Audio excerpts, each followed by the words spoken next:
2019-20 के अंदर चीन ने बहुत बड़ा हमारे साथ किया था, तो उस टाइम पर भी हमारी एक टीम गई हुई थी वहाँ पे। एक एलआरपी करी थी जिसको लॉन्ग रेंज पेट्रोल बोलते हैं, वो भी सारा का सारा स्कीइंग के ऊपर ही करा था और हमने वहाँ पर स्कीइंग की मदद से हर पोस्ट खोले हुए थे, जिससे कि उनको आने में वहाँ पर जो चीन पहले आता था और हमारी वजह से क्या है वो वहाँ पे नहीं आ पाया और हमने इसको एक आर्मी ऑपरेशन के तौर पे इस्तेमाल किया। इसको जब हम एक जगह से दूसरी जगह पे जाते हैं तो वहाँ पर हमको मूवमेंट करना बहुत दिक्कत होता है। उस बर्फ़ में दिक्कत को आसान बनाने के लिए हम इसको मिलिट्री स्कीइंग के तौर पे इस्तेमाल करते हैं।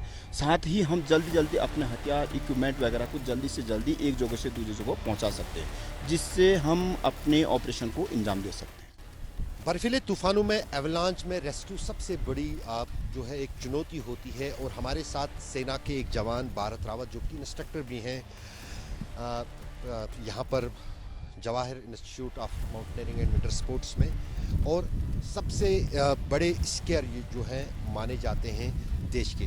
पर जी आप मुझे बताइए ये कि जो स्कीइंग है, ये स्कीइंग एक तो शौकिया तौर लोग इस्तेमाल करते हैं, एडवेंचर स्पोर्ट है, दूसरी तरफ से सेना में भी स्कीइंग का एक महत्वपूर्ण भूमिका होती है। स्कीइंग के क्या बेनिफिट्स हैं सेना में, आर्मी ऑपरेशन?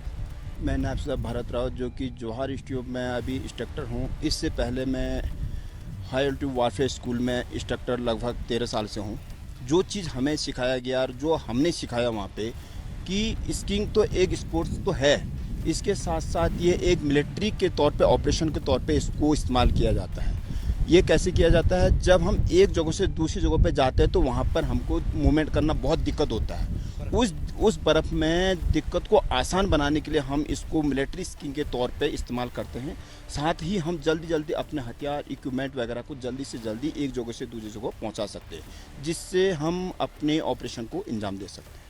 तो ख़ास तौर से अब हम देखा गया कि चीन जिस अंदाज से स्की और विंटर स्पोर्ट्स और कोल्ड टेम्परेचर्स को लेकर अडॉप्ट करता है अपने सोल्जर्स को, क्या वही रणनीति या उससे बेटर रणनीति भारतीय सेना? जैसे अभी आपने बताया कि चीन, तो इस दौरान हमने जब 2019-20 के अंदर चीन ने बहुत बड़ा हमारे साथ किया था, तो उस टाइम पर भी हमारी एक टीम गई हुई थी वहाँ पे।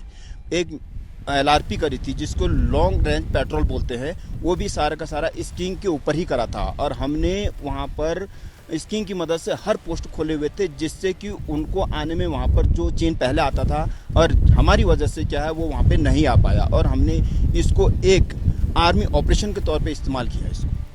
तो कहीं ना कहीं काफ़ी महत्वपूर्ण बात, जिस अंदाज से अब टैक्टिकल स्कीइंग जो है अब सेना के ऑपरेशंस में एक महत्वपूर्ण भूमिका निभा रही है, तो कहीं नहीं जो चीन की तरफ से विंटर लॉजिस्टिक्स को एक अपग्रेड किया जा रहा है, उसी स्थिति में अब भारतीय सेना भी जो है उस तरह के तरीके आजमाती है जिनमें ऊंचे बर्फीले पहाड़ों पर एक पोस्ट से दूसरे पोस्ट तक जाना काफ़ी आसान भी हुआ है और इससे आर्मी की कैपेबिलिटी और ऑपरेशंस में प्रिपेयर्डनेस भी बढ़ी है। अशरफ आनी।